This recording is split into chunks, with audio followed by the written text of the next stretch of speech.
So we have Gaston right here. We'll put another privacy fence plastic cover thingamajig on his fence. And then this will be another temporary area.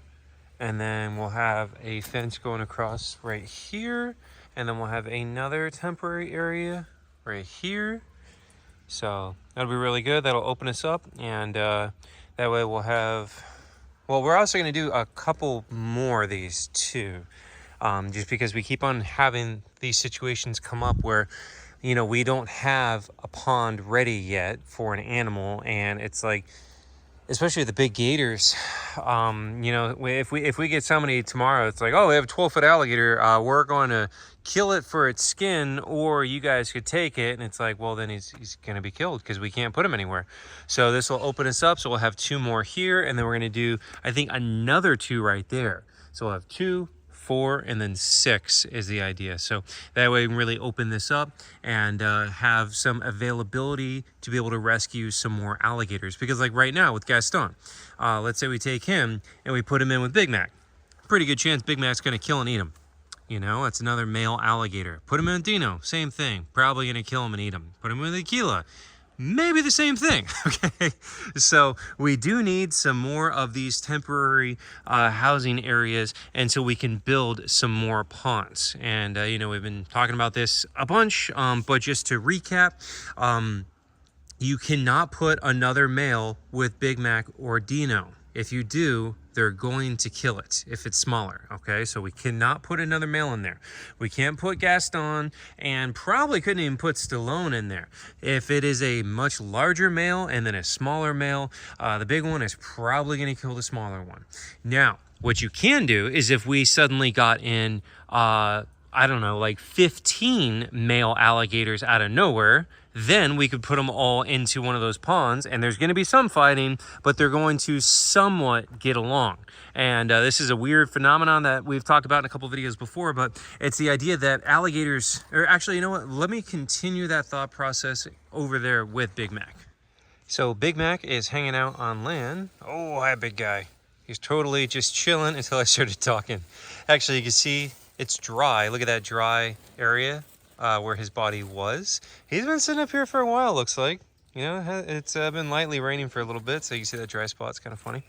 But yeah, so we get lots and lots of questions about alligators being territorial, fighting, killing, eating each other, all that kind of stuff. Okay, so the way that it works with this is weird. Okay, it's going to be very counterintuitive, but the more alligators you have, to a certain degree, the less fighting will occur among the males, okay?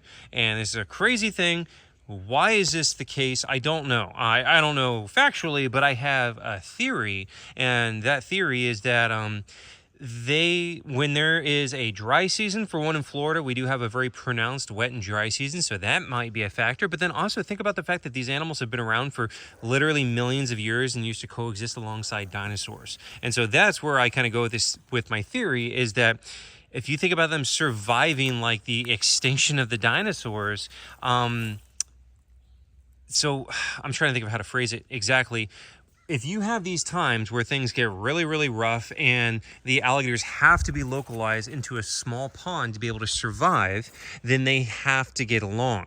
And so in the dry season in Florida, they become localized. I've seen, quite literally, I've seen 100 alligators in a pond about that size of what we have here. Okay, so in that kind of a situation, they're going to have to get along, or it's, you know, they're all gonna possibly die, or at least most of them will die.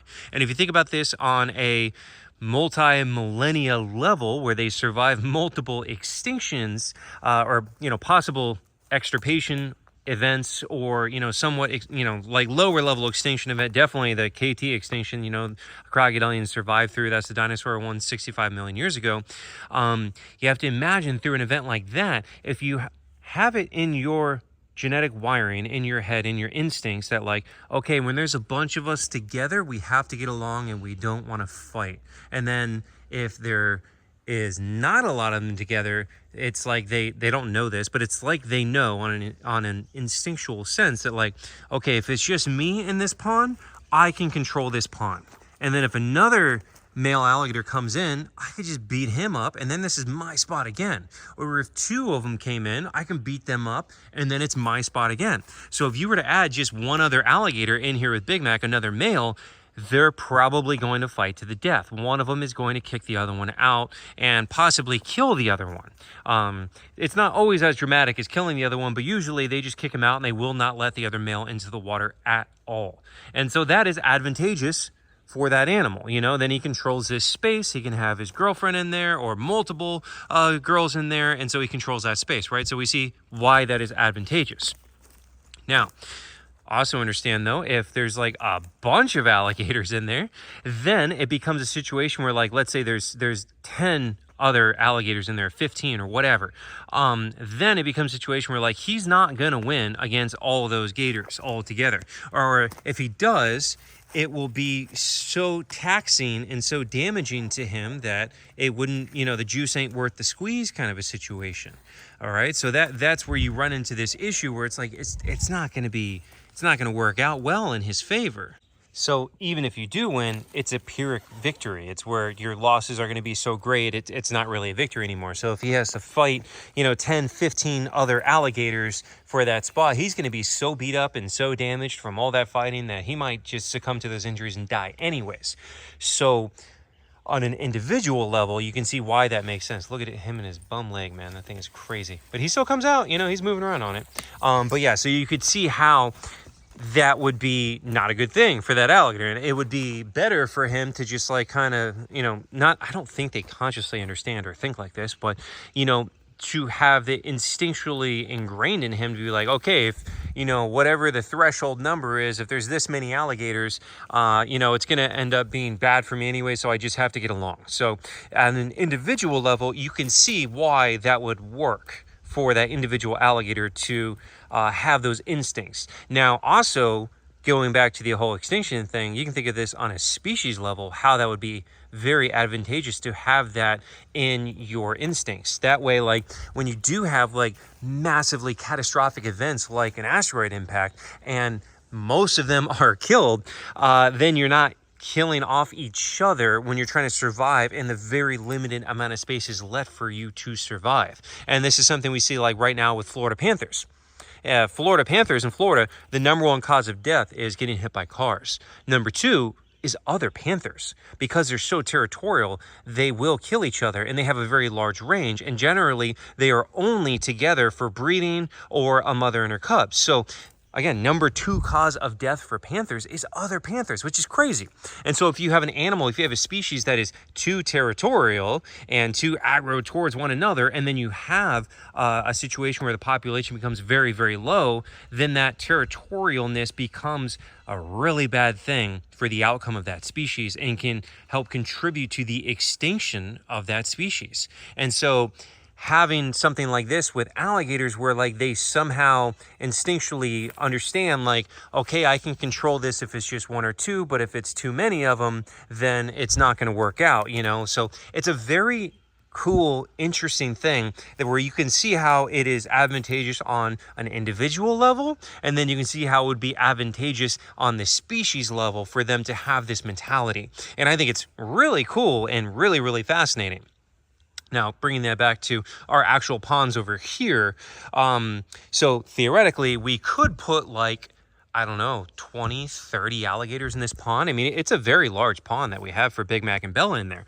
But if we were to do that, for one, it would have to be pretty much all at once. If we the way that we're getting the alligators in is kind of a drip, right? So we just get one here, one there, one there. And if you were to introduce them into the pond at that interval, you're going to have fights, If we get one this month and we don't get another one until next month, chances are by that next month, the new one is dead.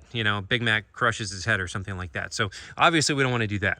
So in theory, this is not my plan, but in theory, what we could do is house a bunch of them in those holding pens and the small temporary enclosures and then put everybody in here at the same time. And that would work to some extent. Although since he's already in here, he's already kind of claimed this space, that would be, he's still going to fight for sure.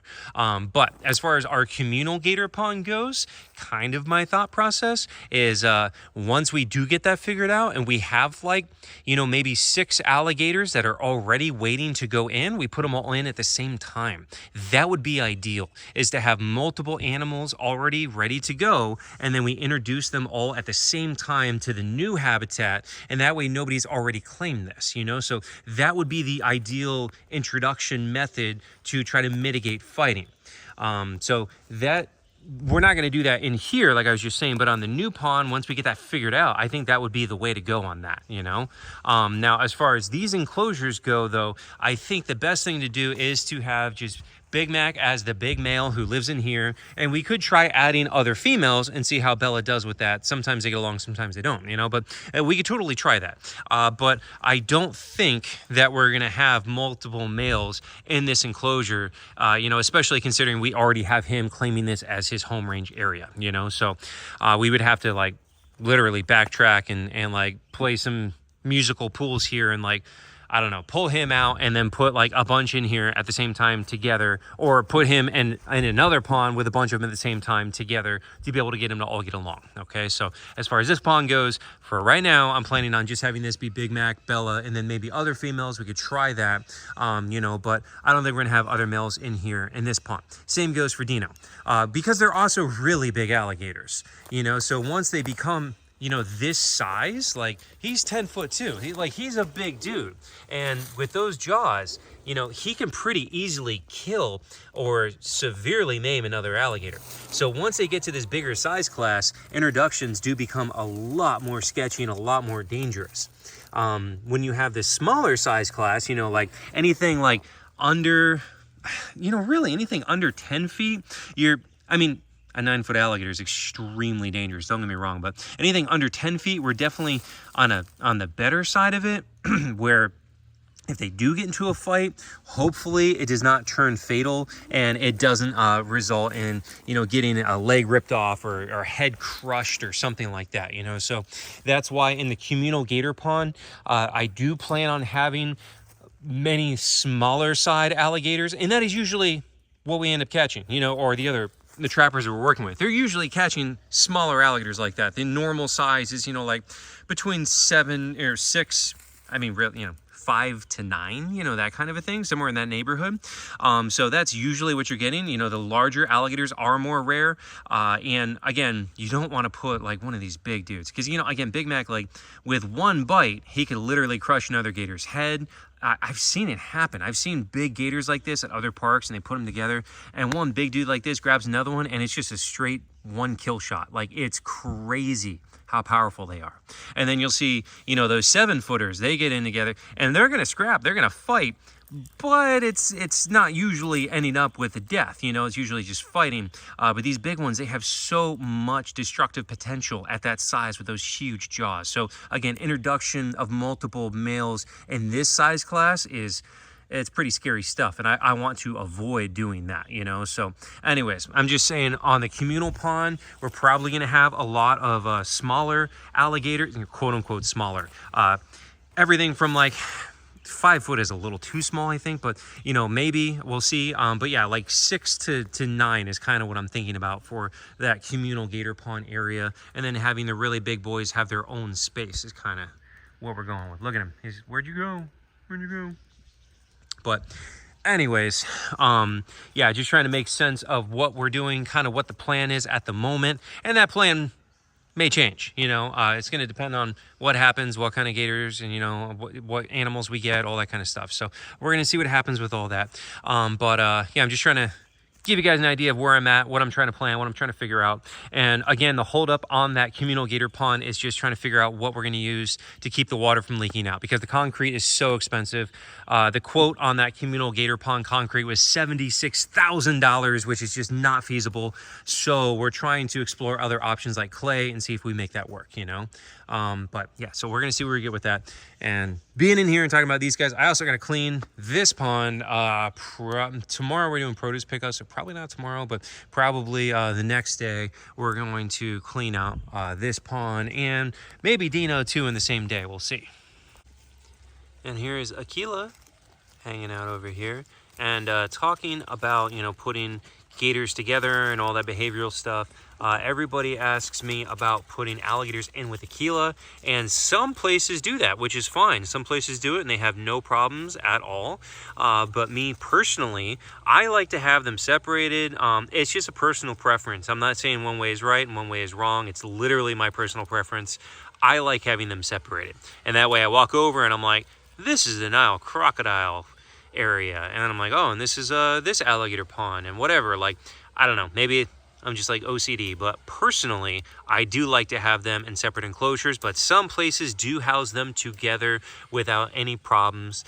You know, they're not like people. They don't kill each other for looking different, but if they are different sizes, you can definitely run into some problems. Hi, Chloe. Oh, you strutting. You doing a slow strut? QP, what are you doing? What are you doing, QP? Oh. Look at him. He's so cute. Hi, Chloe bird. Hi, Chloe. Oh, look at her go. Hi, Chloe. You on your little runway? Oh, hi, Chloe. Hi, Chloe. Hi, baby. Hi, Chloe. Hi, Chloe. Hi, baby. Hi, good girl. Oh, she's so excited. Oh, look at how sweet and cuddly Asami's being. Sitting in my lap. Hi, baby. She's so cute. Oh, you're so snuggly. Oh, you're so snuggly.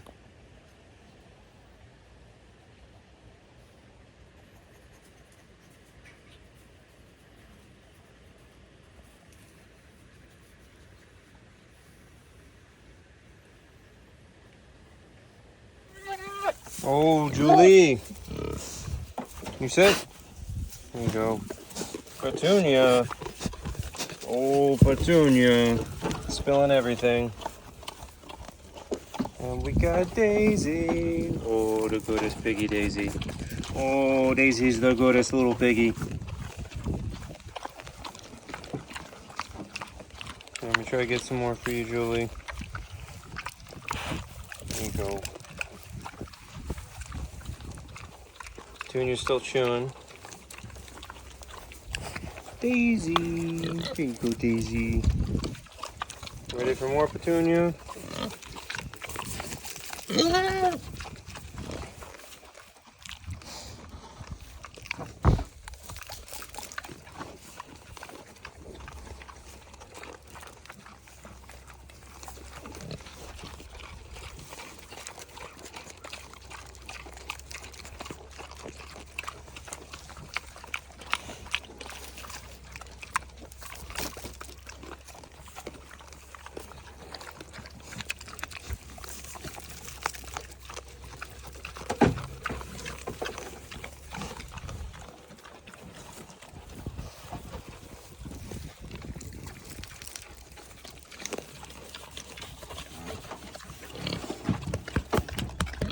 You little chonker, Daisy. Look at that belly. Look at that belly.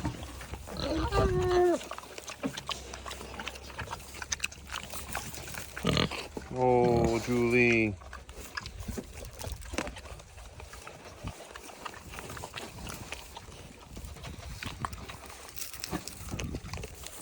Hi, Kit Kat. Hi, little Kit Kat.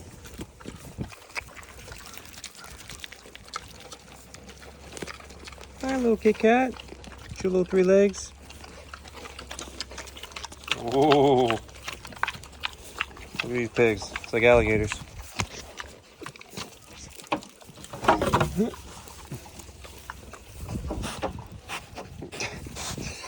Petunia beat the crowd, snuck around the back.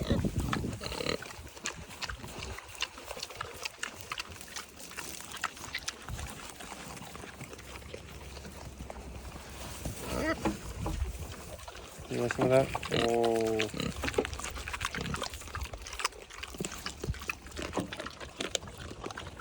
Look at Kit Kat with her 3 legs.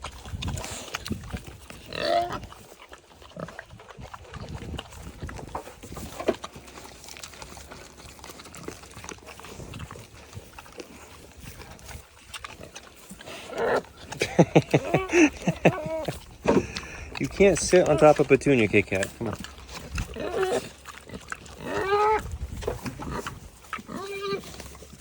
Here's our little piggies. As always, we got Wilbur right here. He's always on this side. And then we've got Puddles over here. Got Amy Swinehouse, who's usually on the end. But today we got Molly on the end. Sometimes they switch. It is so funny though that they have kind of an order that they do almost every time, that they do all on their own, you know? Like I haven't trained them to do this or anything. It's just really funny how they, you know, have their own little habits and make up their own little order that they stick to most of the time. It's really funny.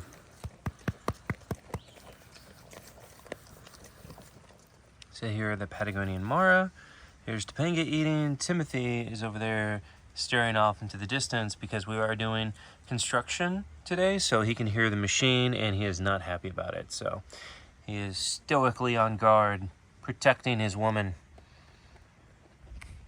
Probably not. He's just kind of staring off over there. But well, no, I know he's staring off for the equipment, but he tries to steal your food. I wouldn't bet on this guy. Just saying, Topanga, looking out for you. Yeah, that's right. Time to feed the foxes. Oh, Hazel. Hazel. Good girl. Hazel. There you go. I'm trying this to see if she's gonna bite me or not. Good, she's doing pretty good. Normally I would do, you know, flat, open palm. Good, which is, you know, like this. That's definitely what you want to do normally, but I wanted to see if she was going to gently take it without biting me, which she is, so that's a good sign. Look, I got watermelon. Oh, what? You guys like watermelon? No? Oh, you're spoiled. There's Yue. Man, they look great with that winter coat. I know I keep on saying it, but like, they look awesome with their winter coats. They look so much more like regal and majestic and not half dead and decrepit. They look really good.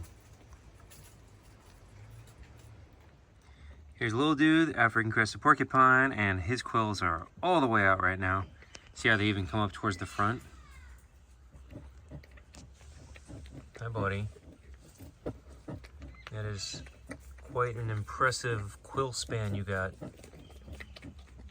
That is not something I want stuck in my hand. Oh. He is giving me the quills right now. He just turned around and backed up a little bit, and look at that. I'm only, I don't know, maybe 2 feet away. So I am ready to leap backwards. It's so funny because, like, you know, I always show when I'm feeding him, and that's when he's like super defensive, but he's a total sweetheart. He's super nice and loves having his chin scratched, and he's a really nice porcupine. And yeah, I feel like because I always show him during feeding that people are like getting the idea that he's really aggressive, and it's like, no, he's actually really nice, but not when he has food. And check this out, it's a good angle to see those rattle quills and how they're hollow. You see that? I think that's really interesting. They're hollow like that so that he can rattle them. You guys saw in a recent video, you know, I was able to show that. And the death quills up here. Alright, so I'm gonna go ahead and close the door, which sometimes he doesn't like that. Can you see the difference? And he raises up all the quills. Azula, you enjoying a walnut? Yeah? Look how cute she is. She's all puffed up because she wants to fight me, but she's also enjoying the walnut. Yeah. Yeah, there you go.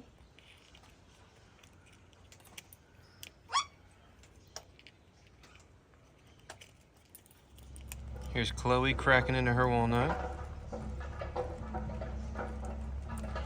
that good? Yeah. Then we've got Bluebird and Suki. Hi, Suki. Hi, you're so pretty. You're such a pretty bird. Bird dog time. Oh, they're so cute. Oh, dropped it. Here's Poppy. What are you eating, Poppy? Something better than being pet? No, you're just face down in the bowl.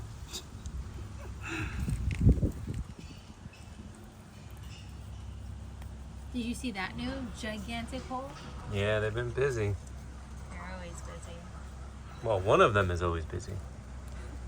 Poppy would die if he did not have any of the other prairie dogs. He has 0 survival skills, 0 digging skills. Poppy's job is just to be cute and cuddly. Look at Cheeky. What are you doing, Cheeky? The grand architect.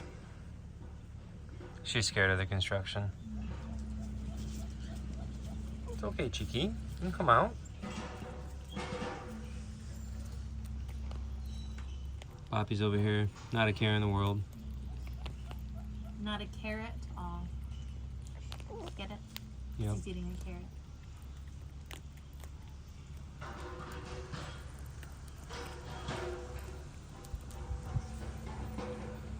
Cheeky. You come out, Cheeky. Oh, there goes Bam. That was big as a prairie dog. Hi, Cheeky. Oh, Cheeky. What if I give you... Oh, come here. Here. You want that? Oh, now we're friends. Yeah, there we go. One of these days, we're gonna get Cheeky to actually be cuddly. Petrie. Cesar.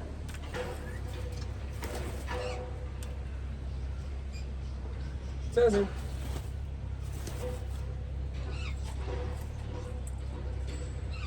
Cesar. Oh, almost. Come on, Cesar.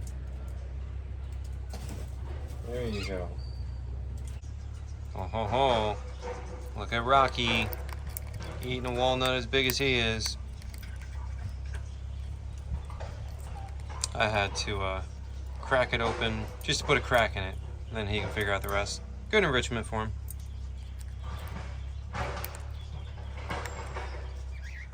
Fresh food and water for the small parrot aviary. As usual, seems to be a war between the cockatiels and the budgies. You got a poopy butt. What are you doing? Why you got a poopy butt, huh?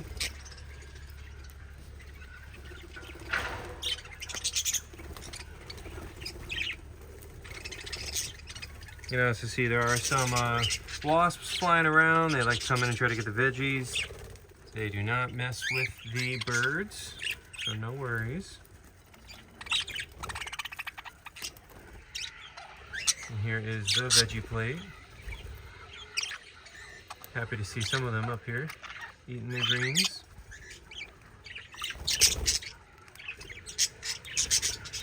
Look at these sweet babies. Oh, Bam. Oh, Bam. You're like a little squirrel, Bam. Hi, Ocala. So what we're doing right now is we're back here looking around and deciding where to put the next ponds. We have so many projects going on at the same time, guys. So we have the communal gator pond that is obviously huge. That's back over there. That's on hold. It's on hold right now because we got to figure out how we're going to do that. While that is on hold, what we're looking at now is creating more ponds like what we have for Big Mac and Aquila and Dino. So what we need to be able to do that is, of course, we try to work with the landscape that we have and we still have never knocked down any of the big live oaks, and that's what we're going towards. Okay, so that means looking for areas where we can work with the landscape and not destroy the forest. So right here are two actually pretty darn good spots. It's gonna be impossible for you to tell on there, but right here, if you look, this is a really good opening right here to be able to put one of the ponds and dig this out, because this is just all a bunch of brush, and we have a big enough area without any live oaks that we could put in another one of these ponds. So I'm here and I still can't tell. Well, trust me then. You know, I'm taller than you. I can see. Yeah, this is my view. I'm like, yeah, I really see the vision, babe. It's a palm tree. No, I'm telling you, right, this is a good spot right here. So I believe you.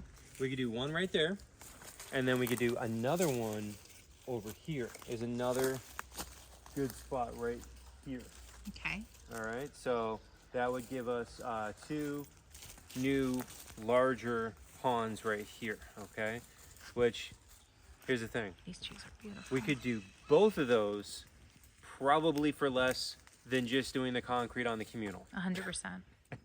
Like, that's why I'm like trying to figure out my options here. Okay. I haven't, well, we haven't obviously been back here because there was no access. Look at these trees. These are amazing for photos and videos and stuff. Like, this is beautiful. And so everybody knows kind of what area we're in. This is where Aquila is, and that's where Dino is.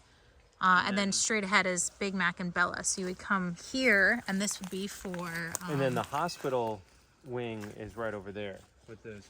I call it hospital temporary, whatever you want to call it. We need a better...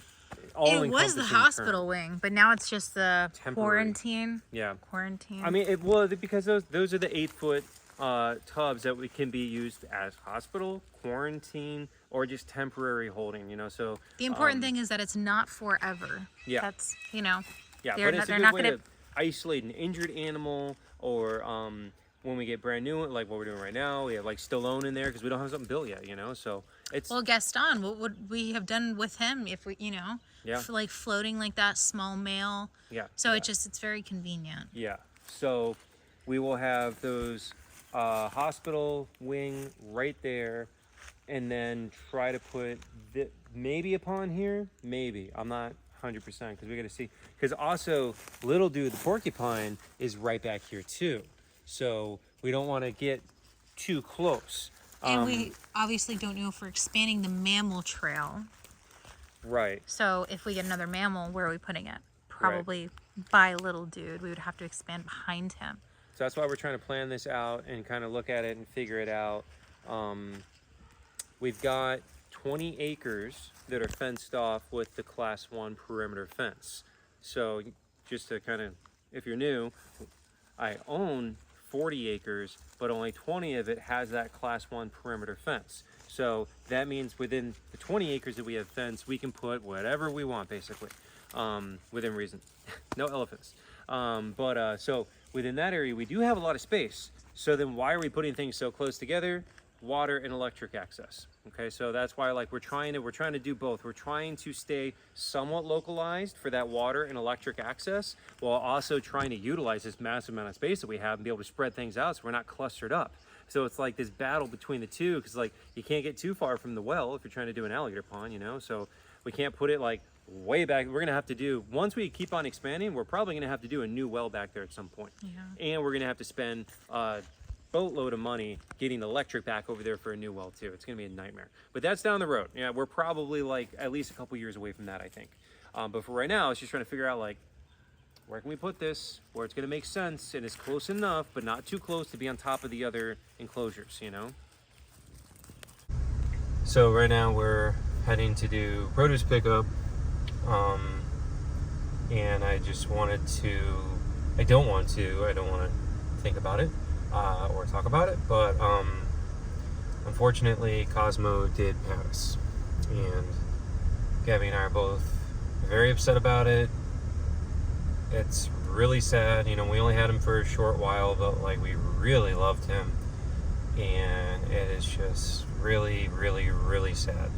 But you know, we knew he was an older bird with a lot of pre-existing health issues going on, and you know, we took him to the vet. They had him heavily medicated, so he passed peacefully there, and I think that is the best thing, you know. I just always kind of put myself in the animal's position, and I'm like, well, if it was me, I mean, that's the best way, you know. If you're gonna go, that's the best way to go. He was on a lot of really good medication and drugs, and he was high and happy and comfortable, and that's the most important thing. They don't know, we still don't know why this happened. The blood work looks normal, so we don't have any answers. We don't know. They said it could be like a brain tumor.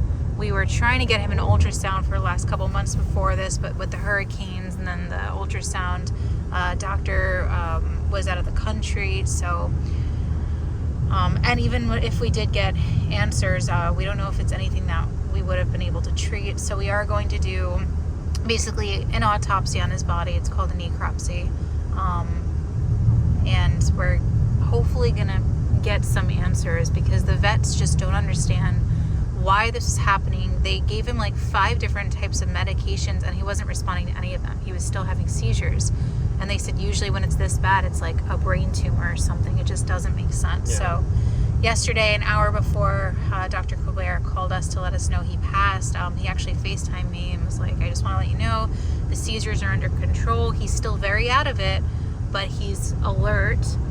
You know, like he sees my hand when I go to pet him, and he goes to bite it.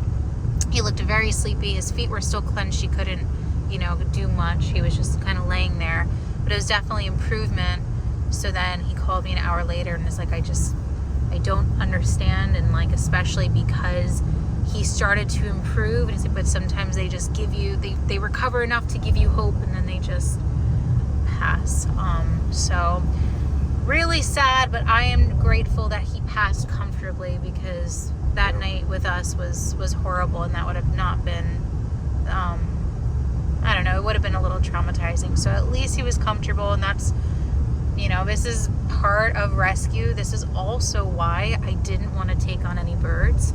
If you guys remember, ever since Olaf got sick in January, we've been saying no to birds. And then when we got a little dude, they're like, oh, a little birdie told me that you would love an eclectus. Would you like an eclectus? And deep in my heart, I'm like, I shouldn't do it. I know it's going to be just like a heartbreak. And we did it, and I don't regret it, you know, but it's sad. Yeah. It's sad. And that's, you know, part of running an animal sanctuary, is that we take on animals that have pre-existing conditions and are elderly, and that you get attached. You know, you can't help but get attached. You know, we love them, but, you know, we have to try to remind ourselves that, like, we're getting animals that are already in very poor health and already, you know. Eclectus parrots, they just have such a specific diet. They don't live as long as other parrots. Eclectus parrots are tricky, Yeah. you know, so. Well, I was going towards, you know, little dude. He's 15 years old, man. And when you Google it, how old do they live? 15. 15 to 20, yeah. Yeah. So, Yeah. same thing. You know, we have quite a few animals that are just older with pre-existing conditions, or, you know, like Olaf on heart meds, you know, like we get animals that have issues, and we're trying our best and trying to give them the best care that we can. And of course we love them and we grow attached, but they can suddenly pass. And it's just the part of running, you know, an animal sanctuary that is just so heart-wrenching, and it's just so taxing emotionally. Yeah. I think I'm a little numb. I think I'm handling this a lot better than I have in the past. And I don't know if it's because I don't let myself get as attached, but I don't know if that's like compassion fatigue. I'm not sure, but I feel like I'm handling this pretty well. But I don't know. There's going to be a time when I have to throw away his meds, which I'm not ready to do yet, and I'm sure it will hit me, or like looking at the empty aviary, it will hit me, you know? Yeah. So, that was just, you know, today when I went to go feed, and he's not there. yeah. It's just so sad. And also, when it comes to older birds, even if they seem fine, because I think I've spoken about this in the past too, that I have a friend that also has a rescue, and she took on like a 35 to 40-year-old cockatoo, and the woman claims the cockatoo was in perfect health, was fine, and she only had the cockatoo for a month and then had to rush him to the vet because I don't know if he was having seizures or what, but basically the bird had years ago, he like plucked his chest and opened up like basically his chest cavity and had a horrific infection. The vet's like, and the owner's like, oh, it just healed on its own though, he's fine.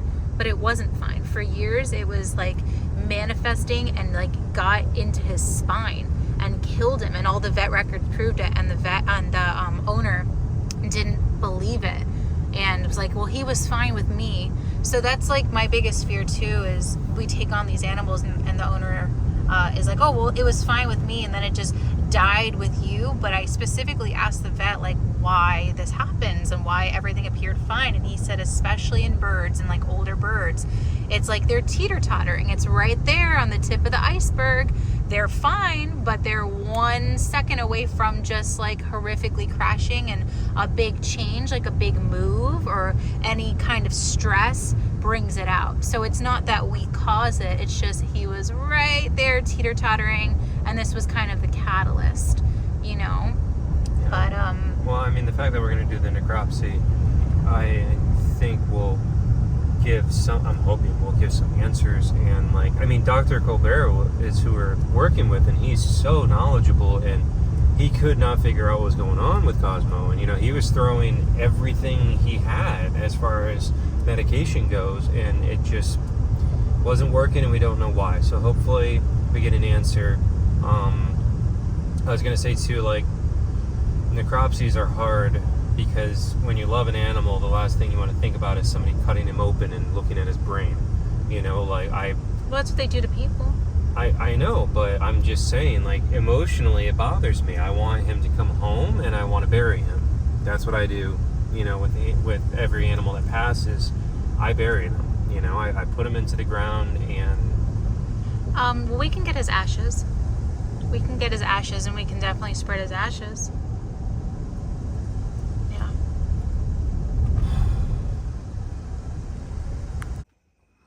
Alright, so I just came out to give Calusa her breakfast because she's waking up at nighttime.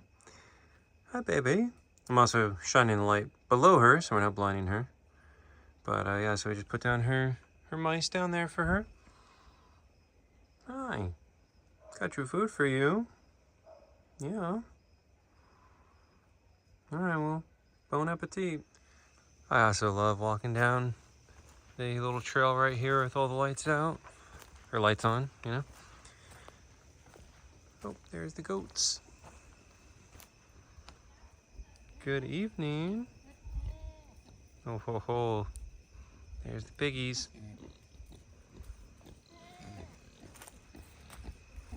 How we doing, guys? Hi, Daisy. Hello. Hi, Petunia. Hi, Julie. You guys are so cute. I got no food though, sorry. Hi, Sami. Hi, little chunk skunk. We got some food for you. Got some food for you. Let me squeeze between my boots.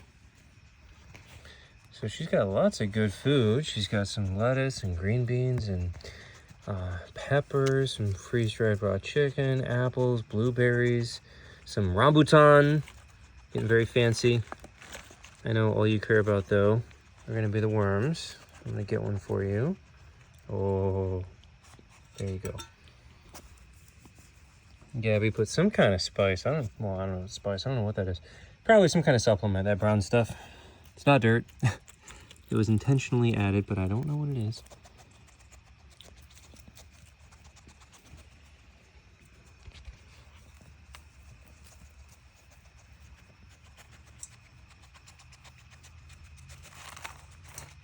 You hear her sniffing everything?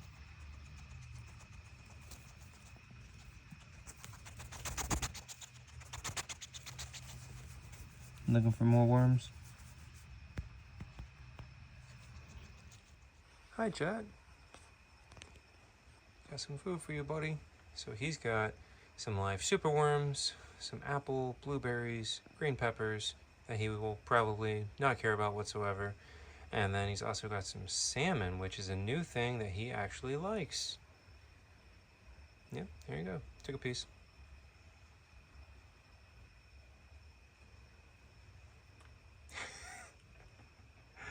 Look at him go. Alright, well on that note, we'll go ahead and end the video. Thanks for watching, guys.